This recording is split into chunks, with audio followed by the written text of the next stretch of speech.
Police station चमकनी की हदूद में पुलिस एहलकार की मदद से करीब 2 करोड़ रुपए की रहजनी में मुलविस गिरोह को सीसीटीवी फुटेज की मदद से गिरफ्तार कर लिया गया है।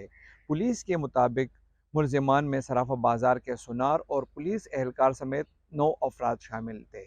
नाजरीन, आपको बताता चलूँ कि ये वाक़या 3 अक्टूबर को पेशावर में पेश आया था, जब पंजाब का ताजर अंदरूनी शहर में सोना बेचकर 1 करोड़ 86 लाख रुपए लेकर पंजाब जा रहा था कि सराफ बाजार से ही रहजनों ने उनका ताकुब किया और मोटरवे पर एच चौक के करीब उनकी गाड़ी पर फायरिंग की और उन्हें रोका और उनसे रकम 1 करोड़ 86 लाख रुपए छीन लिए और फरार हो गए। एसपी रूरल सलीम कुलाची ने वाक़या की मनसूबाबंदी और तहकीकात के बारे में बताया।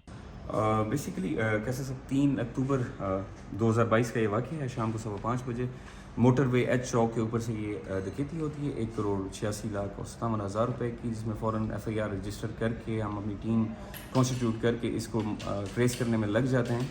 अल्लाह ताला की फजल व करम और टीम की मेहनत की वजह से ये मामला जो है वो 36 घंटे के अंदर हम ट्रेस हो जाता है कि मुलजमान इसमें कौन शामिल हैं। जो सेकेंडली जो इसमें मोस्ट इंपॉर्टेंट चीज़ है वो ये है कि इन मुलजमान का फ़िलहाल तक अभी तक कोई क्रिमिनल रिकॉर्ड नहीं है। अगर क्रिमिनल रिकॉर्ड होता है तो डेफिनेटली इन्फॉर्मर्स भी जानते हैं, काफ़ी सारे लोग उनको जानते हैं, क्योंकि इनकी जो पिक्चर्स वगैरह हैं वो भी हम सीसीटीवी फुटेज से निकाल चुके थे विद इन 36 आवर्स। तो नेक्स्ट 12 से 16 घंटे हमें इनको शहर के अंदर आइडेंटिफाई करने में लगे। अल्हम्दुलिल्लाह 48 आवर्स के अंदर हम इनको 100% आइडेंटिफाई कर चुके थे कि कौन से मुलजमान हैं और किस किस जगह पे इनके ठिकाने हैं। सर, इन्होंने प्लानिंग कैसे की और दुकानदार चौकीदार कौन कौन किस तरह मुलविस था? इसमें एक ज़रगर है, फ़हीम ज़रगर, जिसको अरेस्ट भी किया जा चुका है। उसकी दुकान में सारी ये प्लानिंग हुई। इसमें उस ज़रगर का जो है एक रिश्तेदार है चौकीदार, जिसको नूर अलक उर्फ़ मामा बोलते हैं। वो काफ़ी अरसे से वहाँ पे जो है वो चौकीदारी का काम कर रहा है। उसको पता होता है कि कौन सी गाड़ी के अंदर कितना पैसा रखा जा रहा है, क्योंकि पैसे के वॉल्यूम से अंदाज़ा हो सकता है कि कितना है कितना नहीं है, एक अंदाजे के तौर पे। तो ज़रगर की दुकान के अंदर ये प्लानिंग हुई है और उस प्लानिंग के नतीजे में जो है वो ये पूरा मामला जो है वो किया गया है। सर, मुलजिमान में पुलिस एहलकार भी मुलविस है, उसका क्या किरदार है? पुलिस एहलकार का बड़ा मेन रोल था इसमें। He was part of the planning, he was part of the execution as well. जो ये भी काम हो रहा था तो वो भी उसमें शामिल था और उसके काम के लिहाज से ही डिपार्टमेंटल और लीगल एक्शन जो है वो उसके खिलाफ लिया जाएगा। इनके सर और वारदातों के बारे में या इसके मतलब जो अभी ये वारदात के बाद ये कहाँ गए थे, पैसे किन चीज़ों में खर्च करते थे, इस तरह कुछ इसमें से कुछ लोगों के तो हमें जो इन्फॉर्मर्स ने इतला दी थी वो ये थी कि कुछ लोगों ने कुछ अपने कर्जर्स के पैसे दिए हुए थे। कुछ इन्होंने जो है वो डेफिनेटली कुछ जिस तरह के कामों में उड़ाते हैं डकैत, उस तरह के कामों में डेफिनेटली उन्होंने उड़ाए। फिर इन्होंने यहाँ से भागने की भी कोशिश की। इनमें से कुछ मुलजमान पहले कराची गए, फिर हमने साइलेंस रखी, फिर वो कराची से वापस आए कि पुलिस खामोश है। टेक्निक्स हमने भी अपनी जो वो इस्तेमाल कर रहे थे तो हमने भी अपनी इस्तेमाल की। तो फाइनली तो हमने कल रात को we have been able to arrest them all. Police के ख्याल में वारदात का मरकजी मुलजिम फ़हीम ज़रगर है, ताहम फ़हीम ज़रगर का बयान इससे मुख्तलिफ है। फ़हीम, आप बताएं कि वैसे ख्याल किया जाता है कि सराफ और ज्वेलर जो हैं ये माशरे के अमीर लोग होते हैं। क्या वजह थी कि आप एक डकैती के केस में मुलविस हुए, एक गैंग के साथ आप वाबस्ता हुए, क्या वजूहात थी, आप बताएं ज़रा। बिस्मिल्लाहिर्रहमानिर्रहीम। सर जी, बात इस तरह है, ये जिसने डकैती की हुई है ये मेरा पुलिस वाला एक दोस्त था, आदिल नामी। और अल्हम्दुलिल्लाह हमें डकैती की कोई ना ज़रूरत है ना हम ऐसा काम कर सकते हैं, क्योंकि हम बाप दादा से माशाल्लाह से अच्छा बैकग्राउंड है। और जितनी कि इनने डकैती की है सर, उससे ज़्यादा कई हमारे कारोबार है अपने। वजूहात? वजूहात कुछ नहीं सर, इस आदमी ने डकैती की है, मेरे दोस्त ने। इसने पैसे उड़ाए हुए थे मेरे ख्याल से, तो इसने मेरा नाम इसलिए लिया है कि ये पैसे ये भर लेगा, क्योंकि इस सारों में मैं ही बैकग्राउंड से अच्छा था सर। और दोस्ती मैंने इससे इसलिए की थी क्योंकि ये पुलिस वाला था, मुझसे सोना वोना बनवाता था। और कोई वजूहात नहीं है सर, आप मेरा पूछ सकते हैं, मेरा बैकग्राउंड चेक कर सकते हैं। आपको कितने पैसे मिले थे इस केस में?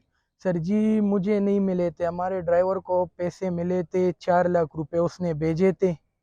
उसने जब सुन लिया कि ये चोरी के पैसे हैं, उसने फिर वापिस ही दे दिए। आदिल कौन है? عادل وہی ہے سر جو جس کا وہ گھر والے مجھ سے سونا مونا بناتے تھے. جمشید آپ افغانستان سے آئے ہیں اس کیس کے لیے؟ نہیں جی، میں ادھر رہتا ہوں پشاور میں دلازا کو. کیا وجہ تھی کہ آپ ایک ڈکیتی کے کیس میں ملوث ہوئے، ایک گینگ کا رکن بنے؟ پہلے تو سب سے پہلے اس نے مجھے کال کیا. کس نے کال کیا؟ نہار بندے نے. پہلے مجھے پتہ بھی نہیں تھا، اس نے مجھے کال کیا اشنگری آ جاؤ. میں جب اشنگری گیا اس نے بٹھا دیا اور جگہ کہا تھا چودھر گھر میں ادھر پیسے دے. اس نے کہا ایسے ایسا گاڑی نکلے گا ہم پیسے لیں گے اس سے. ٹھیک ہے، تیز بتائیں پھر کس طرح پیسے لیے آپ نے، ضرورت کیا تھی پیسوں کی؟ میں تو وہ نہار بندے اتر گئے گاڑی سے، اس کے ساتھ 2 بندے اور بھی تھے. اس نے بیگ تمہیں کتنے پیسے ملے؟ مجھے تو 20 لاکھ روپے مل گئے. 20 لاکھ روپے کی کیا ضرورت تھی آپ کو؟ بس سر جی اس نے لالچ بھی دیا تھا ہوں، اور اس نے کہا میں CCD میں ہوں، عادل نے کہا میں پولیس میں بڑا افسر ہوں. ہاں، اس لیے جی. تو تمہیں پتہ نہیں تھا کہ یہ جرم ہے؟ کیوں نہیں سر جی، اس نے بہت لالچ دیا تھا مجھے. تمہیں پیسوں کی کس چیز کے لیے ضرورت تھی پیسوں کی؟ پیسوں کی اس لیے ضرورت تھی سر جی، قرض بہت، ہم بہت غریب بندے ہیں سر کس جی. وجہ سے آپ قرض دار ہوئے؟ بس باپ قرضدار ہے سر جی، کس وجہ سے؟ سبزی منڈی میں. آپ اپنا نام بتائیں اور آپ اس سے پہلے کیا کام کرتے تھے؟ سر میں اس کے ساتھ رنگ سازی کر رہا تھا ہاں، اور نہار نے ہم دونوں کو کال کیے کشن گری آؤ. ہم ادھر گئے، نہار ہمارے ساتھ بیٹھا ہوا. پھر گھر گئے، ادھر انتظار کیے پھر وہ گاڑی نکلے، گارنٹی گاڑی تھا. کتنے پیسے آپ کو ملے؟ مجھے 20 لاکھ روپے. کس چیز کے لیے آپ کو پیسوں کی ضرورت تھی؟ سر بس ابو بیمار ہے، پالش بیمار ہے ہاں، اور بس. تو آپ جب رنگ سازی کا کام کرتے تھے تو خرچے پورے نہیں ہو رہے تھے؟ نہیں سر. تو آپ کیا سمجھتے ہیں کہ آپ کے والد بیمار تھے اور ڈکیتی کے پیسوں سے آپ اس کا علاج کرتے تو وہ ٹھیک ہو جاتے؟ سر بس مجبوری تھا بس. آپ کا کیا نام ہے؟ نور جی، الحق. آپ کیا کام کرتے ہیں؟ اس ڈکیتی میں آپ کا کردار کیا تھا؟ آپ مارکیٹ کے چوکیدار ہیں؟ نہ جی، ہاں، وہ ڈرائیور بھی ہے کس چیز کے ڈرائیور ہے؟ جی. اردو نہ راضی تو گاڑی چار ڈرائیور ہے تو گاڑی ڈرائیور ہے جی. کمی ہو گاڑی ہونڈا گاڑی دیکھے تاسا کردار ہو پدی ټول یار جی زمید کردار نو زلی و خزبی سره وجی دکان ته لاړم او چې ته به مې د بچی راغوښته و به مې څکله چې کله څو پیسې دې پکې رسېدلې وې؟ خدای شته که 15 روپۍ مې لیدلي دي. ډېره مهرباني. قرآن درته خورم چې 15 روپۍ مې لیدلي دي. اگرچہ پولیس کو اس حوالے سے بڑی کامیابی ملی ہے، لیکن تاحال 3 اہم ملزموں کی عدم گرفتاری ایک بڑا سوالیہ نشان ہے. اس طرح پولیس کو اس امر پر بھی سوچنا چاہیے کہ CCTV کیمروں کی اہمیت کیا ہے. اگر اس سے بڑی وارداتوں کے ملزم گرفتار ہو سکتے ہیں تو اسٹریٹ کرائم اور دہشت گردی جیسے جرائم کا بھی کلا کما ہو سکتا ہے.